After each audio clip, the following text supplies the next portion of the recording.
finally, meron ng may charges na, may endorsement na. Pero ang sabi naman ng iba, so many charges, so late. Kasi baka maipit na sa oras. So, yun ang malaking tanong ngayon. Although clearly, you have a lot of charges lined up against the VP. Pero, number one, meron bang oras? Mahahabol pa ba ito bago lahat ma-obsess sa eleksyon? Alam mo naman yung Pilipinas. Sa tingin ko naman, makakahabol yan. Ang ginawa lang namin bilang complainants, ginawa lang namin yung tingin namin ay tama. Yung tingin namin ito ay tama. Maraming nagsasabi na baka late na and everything. But for me, as long as itong ating complaint ay sa tingin natin dapat mabigyan ng liwanag sa publiko at mabigyan ng due course ng Kongreso ay sapat na sa amin. Pero sa tingin ko kaya pa. Dahil naman sa elections, pwede naman magkaroon ng special session ang Senado pag ito ay matransmit sa impeachment court. Wala na silang choice ata. Alam naman natin na impeachment is a political process dito, no? You think, dahil nakapagsalita na si President Marcos, nag-text sa mga kaalyado niya, the super majority na wag niyo nang impeach, do you think he will still be able to muster the 1/3 vote ng House of Representatives? Now, it depends, ma'am, sa leadership ng House of Representatives how to deal with this. No? Dahil ito ay constitutional mandate ng Kongreso to act on the complaint. Now, we will see what will happen. Kasi nga, sa tutulan, sila naman talaga ang may numero dyan. Sila naman ang nakakaalam what to do with it. And we know already na ang dami nang nalabas ng mga information from the different hearings, Quadcoms, Good Government, at saka yung mga pronouncement ng Vice President before the public sa kanyang mga press conferences. So, pag once na i-file ang impeachment complaint, nasa bola na ng Speaker of the House paano niya ito gagawin. Pero sir, mula bang indikasyon na naririnig kayo, especially to yung kinatawan niyo sa Kongreso ngayon, kung ano ang palo ni Speaker Martin Romualdez? Kasi yun nga, sabi nga ni Ami, malaking bagay ang binitawang salita ng Pangulo, at least on the surface. Hindi natin alam kung merong ibang nangyari under the currents. Pero yung pagbitaw ng Pangulo, wala bang narinig yung inyong kinatawan dyan sa Kongreso kung ano yung palo ngayon ng Speaker? Mahirap po magkomento sa issue na yan. No? Sinabi ko kanina na ang bola ay nasa kanila na ngayon. Pagdating naman sa pronouncement ng Presidente, of course may opinion siya. At alam naman natin na hindi naman, sa tingin ko, ay namumwersa o abusado ang Presidente at hinahayaan niyang gugulong kung anuman ang sinabi niya na complaint sa House of Representatives. So, titingnan natin, no? Kasi naman, katulad ng ICC issue, binanggit niya na hindi siya magko-cooperate pero hindi naman niya hinaharap. So, ganito rin dito na sinabi niya kung pwede na wag na mag-file ng impeachment complaint, pero I believe hindi naman niya haharangin kung meron. Sir, tapos ito ba? Kung sakasakali, Congressman, kung sakasakaling hindi matuloy, ma-inoculate ng 1 year niyan si VP Sara. Are you planning to refile kung sakasakali? Kasi magiging ibang kongreso na yan by the time the December rolls around, December 2025. Kung sakasakaling matalo yung complaint na yan, magpa-file ba kayo ulit?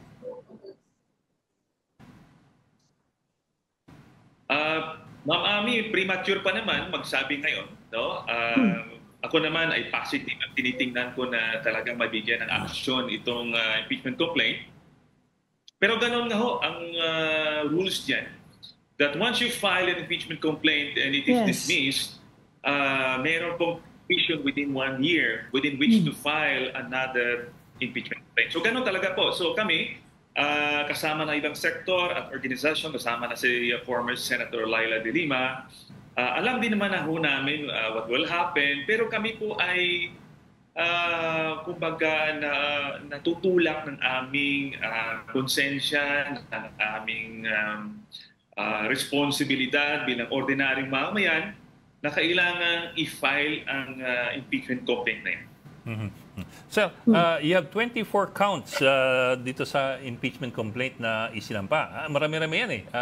So, medyo masalimut pupuntahan lahat ng yan eh. Ano sa mga ito, sa 24 na ito, ang sa inyong pananaw, ang pinakamalakas ninyo na pwedeng sandalan na reklamo laban kay VP? Kasi I see here, from the VP's meltdown noong October, kung saan she appeared to be threatening the President and the family and the Speaker, hanggang doon sa kanyang confidential funds as Davao City Mayor, amounting to how many billion? 2.7 billion as Davao City Mayor. Ano ho pinakamalakas sa inyong pananaw? 2.7 billion. Sa tingin ko naman, ang pinag-usapan kasi ng mga nag-complain, no, nailagay na namin ang lahat na tingin namin ay importanteng ilagay sa impeachment complaint. Pero sa tingin ko, ang pinaka-importante na naging hayag na sa publiko ay ang kanyang confidential intelligence fund. Isa ho yan, no? At marami yan. Tapos ang pangalawa ay ang bank account, no? Yung kanyang involvement doon sa bank account na kung saan nagdi-deposit yung drug personalities kasama yung kanyang tatay, ay napaka-importante ho yan. Nangyari before yan na maging Vice President yan, pero hindi nahayag sa publiko. So, importanteng malaman ho yan dahil naging Vice President siya na hindi alam ng taong bayan. So, yun yung pangalawa. And then, sa tingin ko rin, ang pangatlo ho, yung pagiging tahimik niya sa pag-aabuso ng China sa ating bansa. Betrayal of public trust ho yun eh. Parang hindi ho tayo dinilipinsa ng isang high official ng ating bansa, among others. Yung kanya pong yung apparent pagbabanta niya sa Pangulo, sa inyo po ba, kasi yun sa kanya mismo galing eh, from her own mouth eh. I was wondering where that ranks as far as you are concerned. Kasi yun, that's not something you have to prove anymore, I suppose, because that was made publicly. Ay, gano'n nga. Itong yung kanyang press conference, of course, pwede niyang sabihin na biro lang, hyperbole, pero yung action mismo na nagwawala sa publiko ay talagang nagpapakita ng problema sa pag-uugali at psychological, no? So that shows unfitness to the service, no, or to the office of the Vice President. And of course, dahil kinlaim niya publicly, no joke, na meron na siyang na-hire na assassin. That's very telling, no? It has a big impact on the national security ng ating bansa because she is a breath away from presidency. So napaka-importante po yan. Congressman, medyo matagal nang sinasabi ng Duterte camp na in the past months, naging strange bedfellows daw yung mga progressive bloc sa House, saka yung supermajority. Ngayon, masasabi niyo ba categorically na walang kinalaman dito ang administrasyon dito sa impeachment? Kasi yan yung medyo kumakalat na naman ngayon ng mga salita-salita na palabas lang daw yung statement ni President Marcos, but in fact, the administration is supporting this impeachment. Ano po yung masasabi niyo sa ganong mga opinion? Ma'am Ami, sa totoo lang, matagal na sanang dapat i-file ang impeachment complaint na ito. No? At kung meron talagang o active participation ng administration, matagal na ko sana. No?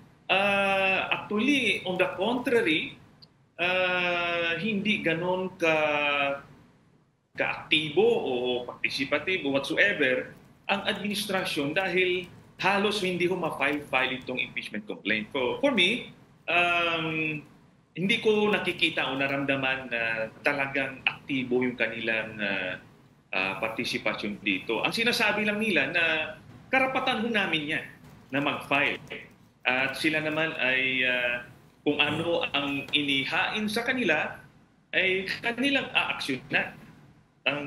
So kasi mahirap kung kukunin yung definite commitment sa kanila na pag kami ay nag-file, ay dapat aksyonan nila. So hindi namin nakukuha sa kanila yun.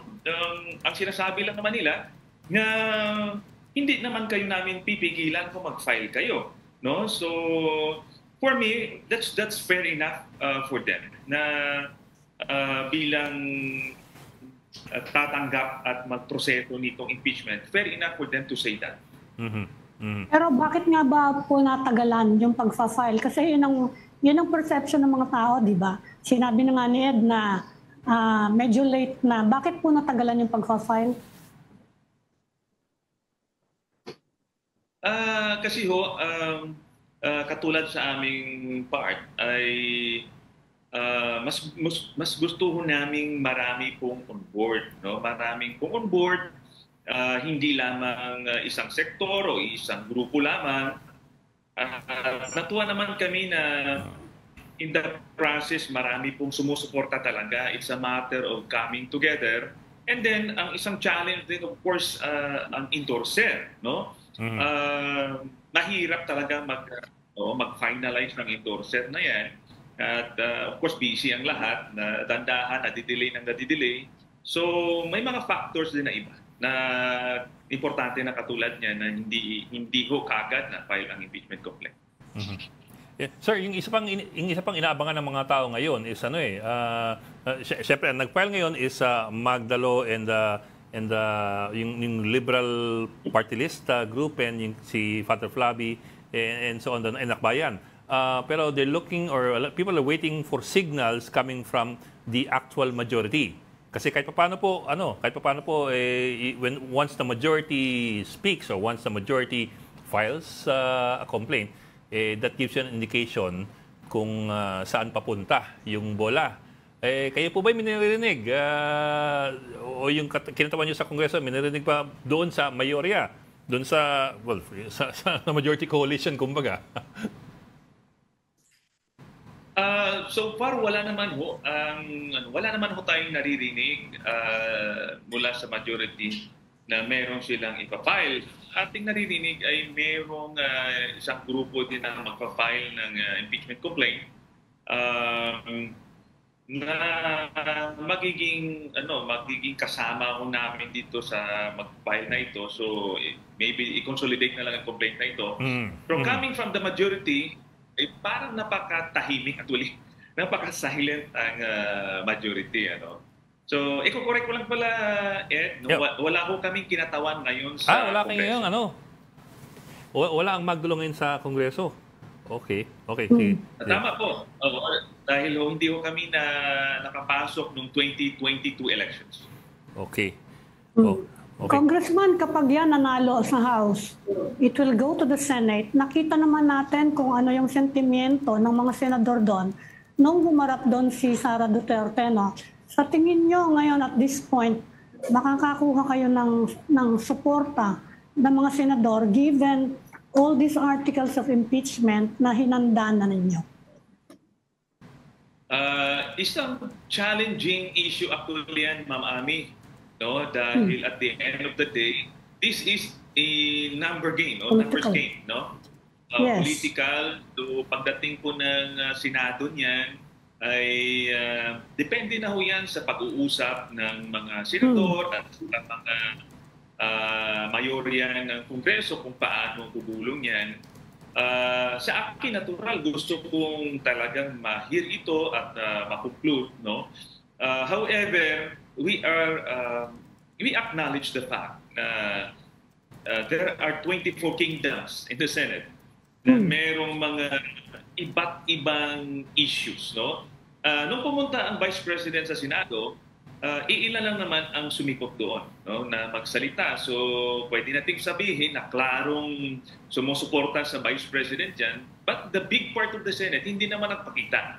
Hindi naman nagsalita. So, pwede ho yung sumuporta laban sa kay Vice President Sara Duterte. So, it's too early to tell, no? Dahil nung mga nakaraang mga impeachment complaints, maraming, alam nyo, hilaan dyan, maraming mga negosasyon na pwedeng mangyari. Kasi sabi nyo nga ho, political activity ho ito. Kung sakasakali pong manalo siya at matanggal si VP Sara, may isa pang controversial issue. Sino sa tingin nyo ang pwedeng ipalit? Sino ang nababasa nyo kung sakasakali na pipiliin ni President Marcos na maging vice presidente niya? Actually, ang presidente ay pwedeng pumili sa miyembro ng Senado o Kongreso. No? So, sa tingin ko, di ko naman po alam kung mayroon silang preferences now. Pero ang sa tingin ko, mas maganda na pipiliin ng presidente hindi masyadong controversial na figure at in a way may loyalty sa kanilang partido, no, na hindi rin makaka-attract ng patikos o kontrobersya sa opisina. Actually si Speaker Martin Romualdez, sa tingin ko kung tayo mag-iisip lamang, magiging demotion sa kanya kung siya pipiliin, no? I guess for political purposes, mas maganda kung manatili siyang Speaker of the House dahil kung Pilipinas yung kanyang hawak at 300 plus congressmen, sa tingin ko. Dahil kung kukunin siya ng Vice President, parang effectively demoted siya sa kanyang pwesto. So tingin ko yun ang aking nakikita niya. Sir, moving forward, what's the next step? What comes next? I know you filed already, so that may so many days yan for the complaint to be forwarded to the Justice Committee and so on down the line. Pero what's the next step for you guys? Will there be other things? Will there be other campaigns from your end? Kasi I asked that kasi, for example, di ba, the usual process is, di ba, mag-file ng complaint, may mag-endorse, dadalhin sa Justice Committee, pagbotohan niya ng majority, tapos lalagay sa plenaryo, tapos 1/3 vote dapat yan. May shortcut dyan under the Constitution A verified complaint of 1/3 of Congress, diretso na yun ng Senado. Wala na yung komite. That's the other option. So, parang yung nangyari kay, di ba, parang nangyari kay Erap ata yun kay Erap. Rumekta. Pinadala kagad ni Senate ni Villar. Ni Speaker Villar, finorward kagad sa Senate. Kahit po na i-refer yan sa committee, sa Justice Committee, meron silang actually maximum of 60 days within which to deliberate and vote on it, conclude the investigation.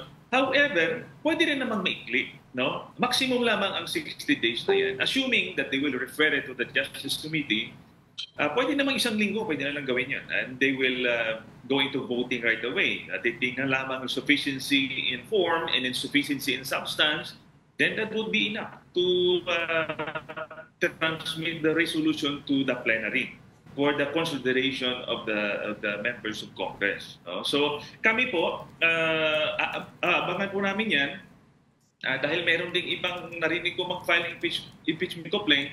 So that means pwede rin kasing i-consolidate yung mga complaints na yan. No? Or pwede rin may sariling version ang House na sabi nga ni Ed na pass break na kaagad. Dahil resolution from the House and signed by the 1/3 of the members of the House, then mas mabilis na proseso yan.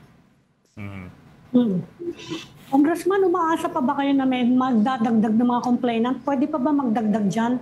Halimbawa, may gusto pang mga mag-sign up? Actually, pwedeng mag-file pa ng impeachment complaint. No? I'm not really sure within what period within which to file the complaints kasi as far as I understand it, once the impeachment complaint is referred to the committee by the Rules Committee, parang barred na, wala na pwedeng mag-file. Yun na yung sisimula yung prohibition. No? Pero habang hindi pa nag-file, it could be consolidated and referred together to the Justice Committee. So, ang period naman ho ng SecGen ay dapat within 10 days, maximum naman ho yan, na may transmit niya sa Rules Committee, and the Rules Committee should be able to refer that within 3 days. So, mga maximum lang yun. So, pwedeng tag-iisang araw, pwedeng mangyari ho yan. Yeah, that's also true. Those are maximum numbers. Nagbabalak din ba kayong mag-launch ng information campaign to get public support? Kasi nagre-react din yung mga congressman sa public sentiment. May balak ba kayong gano'n na gawin? Actually, pinag-uusapan din namin sa mga kasamahan namin, lalo na sa Tindig Pilipinas, sa mga kasama na mamayang liberal, akbayan. Pag-uusapan namin, and I believe that is very important, ang information campaign for the people to really understand. Especially, himayin yung articles of impeachment. Although, karamihan dito ay nasa public knowledge na alam na nila yung nangyayari. But it's important na bilang kami magkasama na nag-complain, ay magkaroon po ng communication na tawag natin o maggawa ng information campaign for the people to maximize the information coming to the people. Okay. Sir, ano naman ako? Cambio ko ng konti. Medyo ibang topic ng konti. Ito nga, ilang araw nang nasa EDSA Shrine yung mga pro-Duterte groups. Well, I don't know lang today kung ano pa sila. But they've been there for several days already. And may mga recurrent calls from some of their personalities for the military to step up. Among them, of course, I'm sure you've heard si dating Pangulong Duterte, may binanggit nung isang linggo. I'm wondering, kasi yun po yung constituency ninyo, Magdalo if you've been hearing anything from the rank and file, from the ranks and from the military officers, especially yung active duty, kung merong discontent o merong rumblings, if at all, kung meron man.